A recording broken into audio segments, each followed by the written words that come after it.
Senior High School On-Air Academy. Unstoppable! We bring you quality education amidst pandemic. To defer school opening to October 5. Unstoppable! Giving you accessible learning platform anytime, anywhere. Ang klase, whatever form it is. Comprehensible! Talk it out and get yourself ready. I will repeat, then you will do it later on. Accurate! The sphere that includes all living things. Today, we will be talking about rational functions. Simplify. This is Joss speaking. How may I help you? This is the Tech School Radio's Senior High School On-Air On-Air Academy. And now, here's your new episode for Booster in Social Sciences. Your guide in the subject, discipline and ideas in the social sciences. Booster in Social Sciences. Booster in social sciences.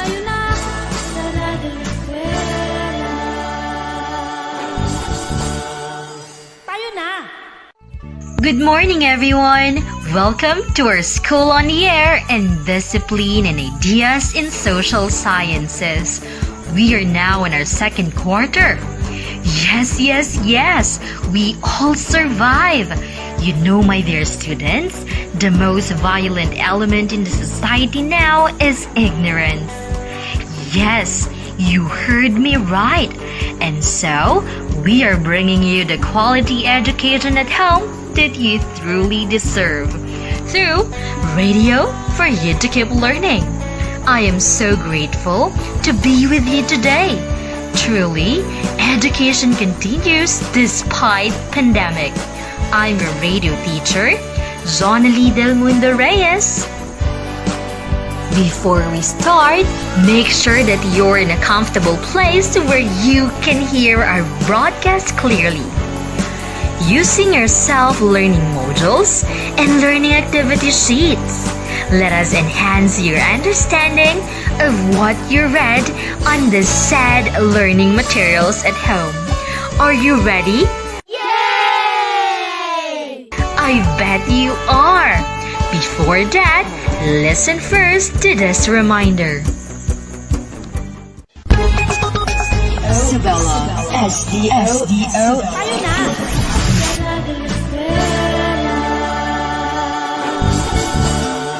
Online classes? How am I supposed to learn when I can't go to school?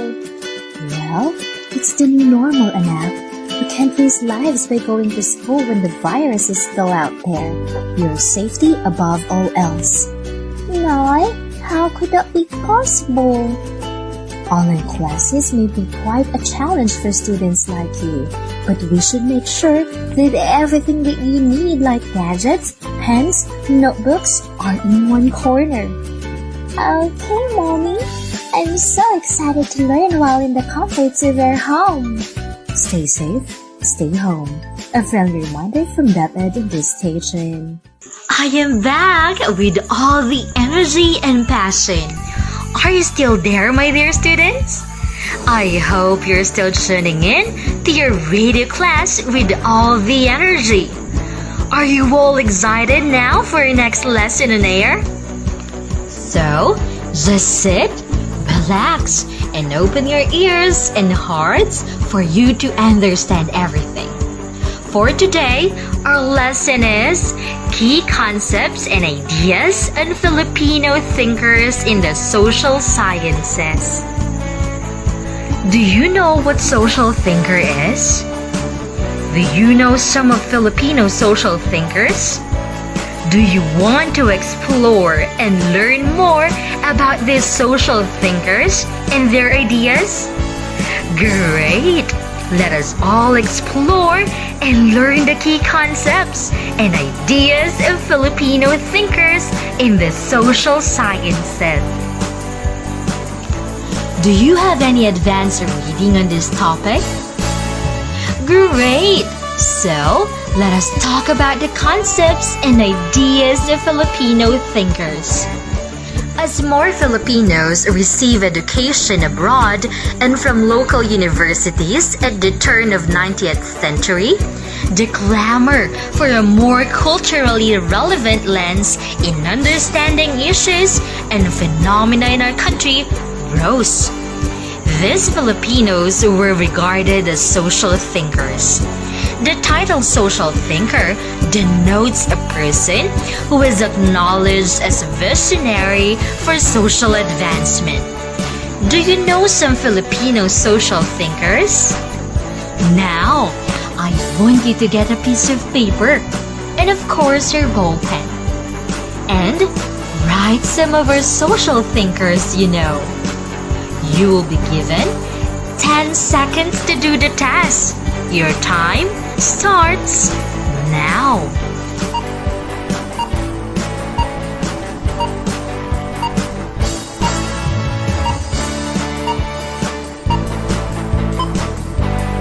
Are you done with the task? Alright, I'll give you the answers as we discuss. In the Philippines, there were many social thinkers like Jose Rizal, Andres Bonifacio, Isabela Shs, Emilio Jacinto, and others in the 19th century. Their thinking in their times can be seen through their language, experience, and actions in the past. For Jose Rizal, intelligence is the solution to the ills of the country. Their consciousness should be freed from fanaticism, docility, inferiority, and hopelessness.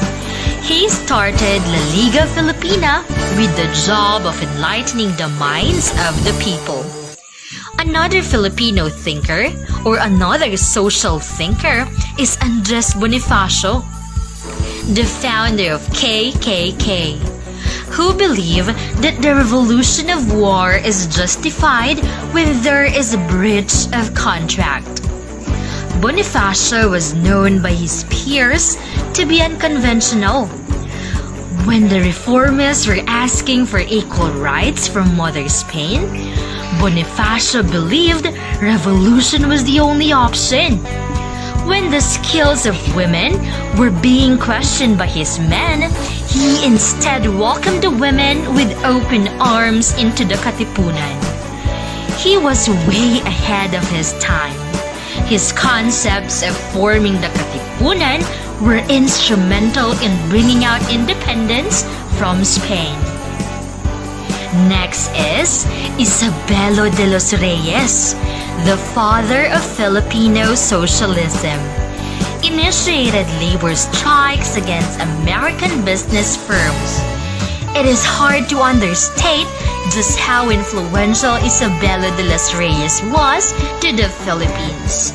He was a firebrand, an unorthodox intellectual in every sense of the word, an unrelenting patriot. He was a writer, an activist, a revolutionary, a politician, and a researcher. Sometimes all at once, when the Los Reyes represented was more than just his actions. It was the idea that the Filipino, an educated Indio, could become someone great. As Emilio Jacinto, another social thinker, capitalized on the idea of free reign of reason, of the freedom to think and do, rather than the freedom to will and do. He was an eloquent and brave young man, known as both the soul and the brain of the Katipunan, Andres Bonifacio's revolutionary organization. In his short life, Jacinto helped to lead the fight for Filipino independence from Spain. As Jacinto himself put into the Cartilla, the worth of a person is not being a king, not in the shape of his nose or the whiteness of his face, nor in being a priest, representative of God, nor in the loftiness of the position he holds on this earth. The person is pure and truly noble, even though he was born in the forest and knows no language but his own, who is possessed of good character, is true to his word, has dignity and honor, who does not oppress others nor help their oppressors, who knows how to feel and care for his native land. Do you want more?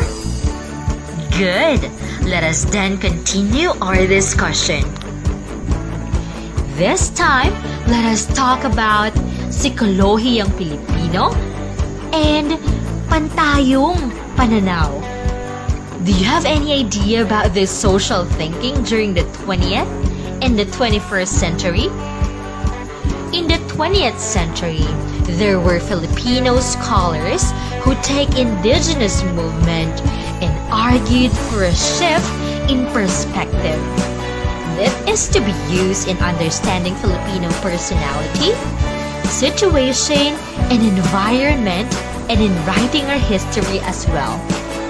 Two of them were Virgilio Enriquez in his Psikolohiyang Pilipino and Zeus Salazar in his Pantayong Pananaw, Psikolohiyang Pilipino or Indigenous Filipino Psychology. What's the difference between this? Psikolohiyang Pilipino or Filipino psychology refers to the psychology born out of the experience, thought, and orientation of that Filipinos. Based on the full use of Filipino culture and language. The approach is one of the indigenization from within, whereby the theoretical framework and methodology emerge from the experiences of the people from the indigenous culture. It is based on the assessing historical and social-cultural realities, understanding the local language, unraveling Filipino characteristics, and explaining them through the eyes of the native Filipino. Among the outcomes are a body of knowledge including indigenous concepts, development of indigenous research methods, and indigenous personality testing, a new direction in teaching psychology, and an active participation in organizations among Filipino psychologists and social scientists, both in the Philippines and overseas. On the other hand, Pantayong Pananaw's approach begins with the need to sustain a talastasang bayan or national discourse by distinguishing among the different historiographies and how they relate to the formation of national or cultural identity. The first is the Pangkayo perspective, or from you for us perspective. This refers to the judgments made by external agents upon one's culture.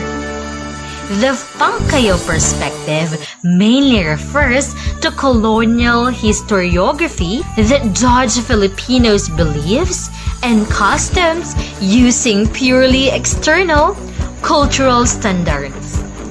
Opposite this is the Pangkami perspective, from us to you perspective, which was initially espoused by a generation of intellectuals who were educated in Spain and then responded to the accusations of colonial historiography. This is regarding aspects of Filipino cultural heritage. They were succeeded by Filipino scholars who wrote about Philippine culture and society using English or Spanish, the languages of the colonizers, as a medium of discourse. Salazar, on many occasions, specifically faults this reliance on foreign languages, betraying its intent to engage mainly with outsiders rather than with agents in local communities who alone were the insiders of their own culture. The Pantayong Pananaw, therefore, seeks to create a closed circuit of interaction between academic discourse, especially history, and kaalamang katutubo or indigenous knowledge. In this regard, language plays a central role. Hence, historians identified with pantayong pananaw, speak and write in Philippine languages so that the talastasan or discourse is always oriented toward local cultures and not to outsiders of their interests. Is everything clear, my dear students? Can I hear a short yell from you? Wow, wow, wow! Wow na wow! I heard the loudest yell. Truly amazing and inspiring. You know what? I really love this modality of learning. It's challenging yet fulfilling. Though I cannot see everyone's reaction, but I can really feel your satisfaction in learning. Now, may I ask you, who among you wanted to be the new social thinker of our country in the present generation? Yay! Wow, that's great! We have millennial social thinkers. I hope that everything is clear and understood by all. This time, let us have a recap on what we have discussed. As I emphasized earlier, my dear students, the title social thinker denotes a person who is acknowledged as a visionary for social advancement, like Jose Rizal, Andres Bonifacio, Isabela de los Reyes, Emilio Jacinto, and others in the 19th century. In the 20th to 21st century are Virgilio Enriquez and Sus Salazar, became known for their Psikolohiyang Pilipino at Pantayong Pananaw respectively. Are you still there? Do you have any questions so far? Did you understand all the information presented? Yay! Okay, I hope so. I hope everything is clear and understood by all. Now, are you ready for a short quiz? Aye, aye, Captain! Oh, wow! You're like a battery, always ready. But wait, I have to hang you for a while. Just prepare yourself as you listen to this reminder. Isabela SDO.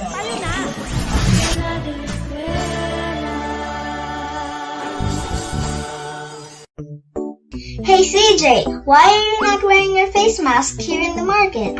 It's alright. I won't go out of town anyway, so I can still be COVID-free. Besides, my father said only those who are in the city have a greater chance of being infected with the virus. What?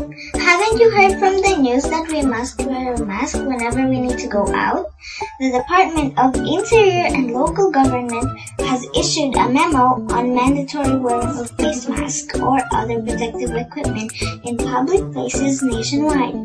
Did you also know that surgical masks can give us with 95% protection from viruses while 80% from bacteria?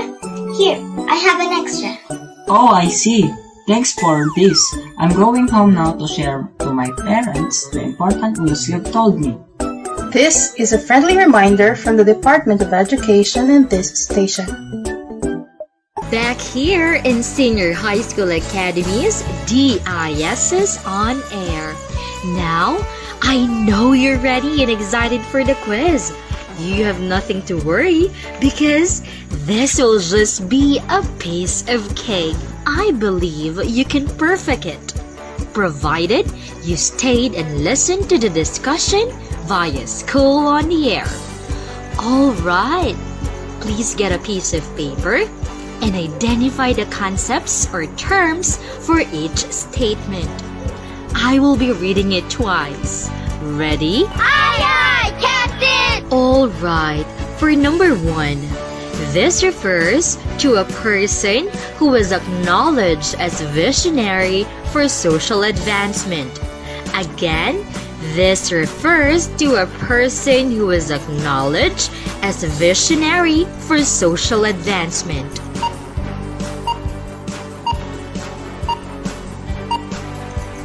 For question number 2, he believed that intelligence is the solution to the ills of the country.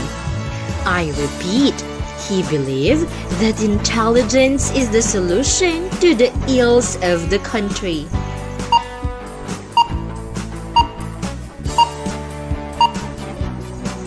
Number 3, he is the father of Filipino socialism, initiated labor strikes against American business firms. Again, he is the father of Filipino socialism, initiated labor strikes against American business firms.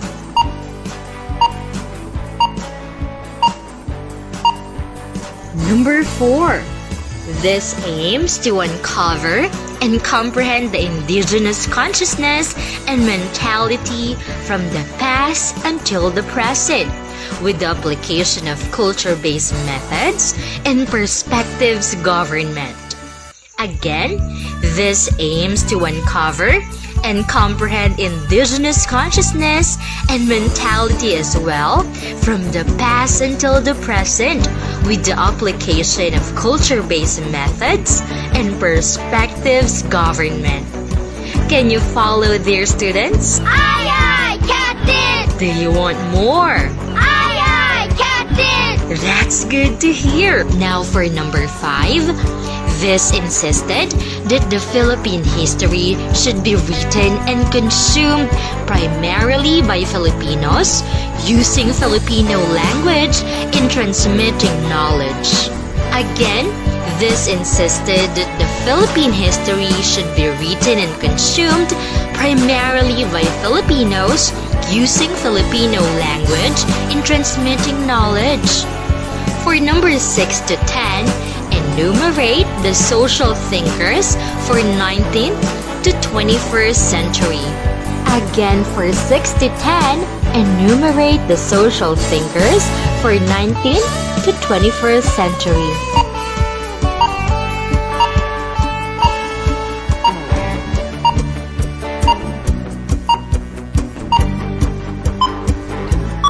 You really did well in our lesson today, my dear learners.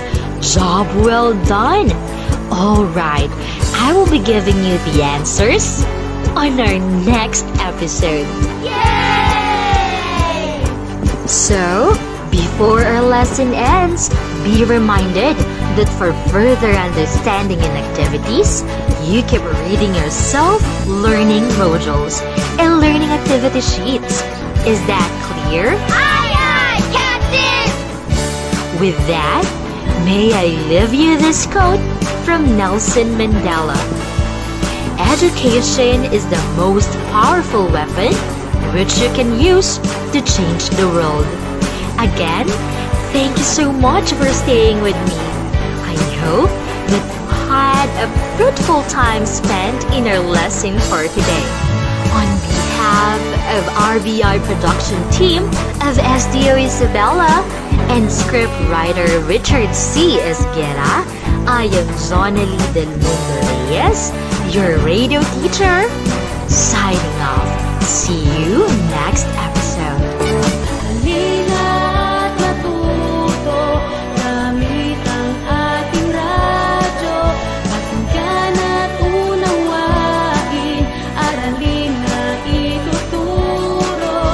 Patuloy ang edukasyon para sa ating henerasyon, sa daan ng pagkatuto ay walang maiiwan. Kaya halina sa Radyo Eskwela.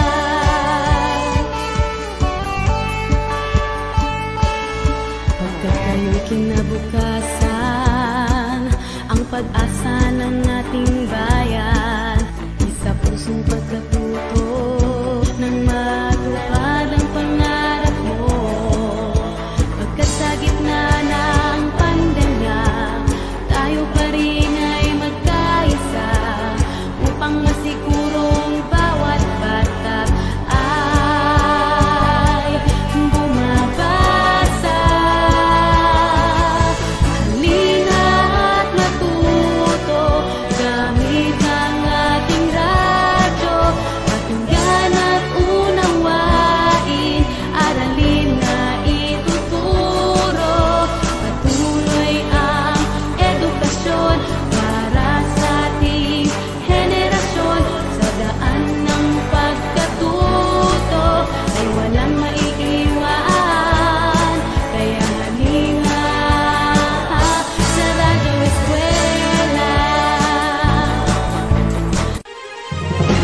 patuloy ang edukasyon para sa ating henerasyon.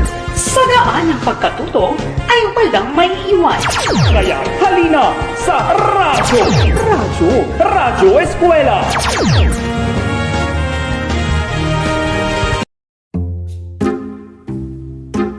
Nay, paano po kaya ako makakapag-aral ngayong pasukan? Wala naman po tayong sapat na pera upang makabili ng makabagong teknolohiya tulad ng cellphone, internet at laptop. Anak, huwag kang mag-alala. Mayroon naman tayong radyo. Narinig ko kanina sa isang anunsyo na magagamit ang radyo sa inyong pag-aaral. Ito ay tinatawag na Radio-Based Instruction o RBI. RBI? Ano po yun, Inay? Ang RBI ay isang alternatibong pamamaraan na inilunsad ng DepEd upang maihatid ang mga kaalaman sa pamamagitan ng pakikinig sa radyo. Paano po ito gamitin, Nay? Bubuksan mo lamang ang ating radyo at hanapin ang Radyo Eskwela. Ito ay mapapakinggan mula Lunes hanggang Biyernes sa oras ng alas 9 ng umaga hanggang alas 4 ng hapon. Wow! Ang ganda naman yan, Nay! Excited na ako sa darating na pasukan! Isang impormasyon mula sa kagawaran ng edukasyon at ng himpilang ito.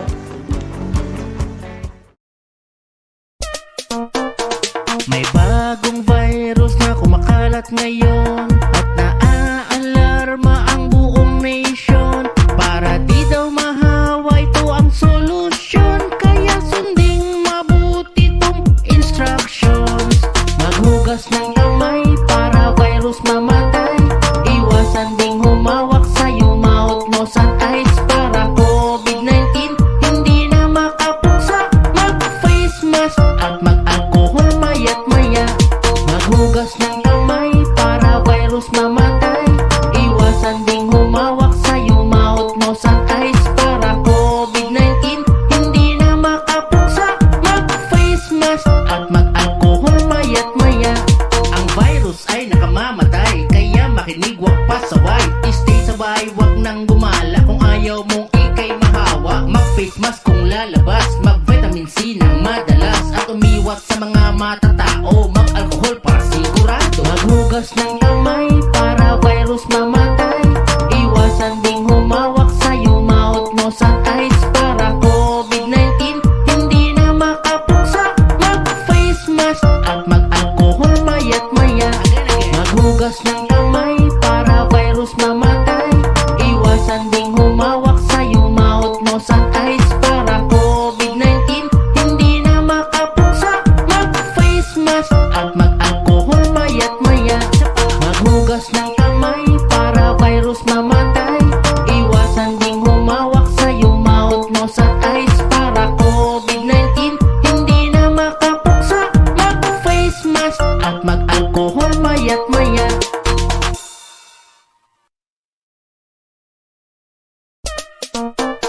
May bagong virus na kumakalat ngayon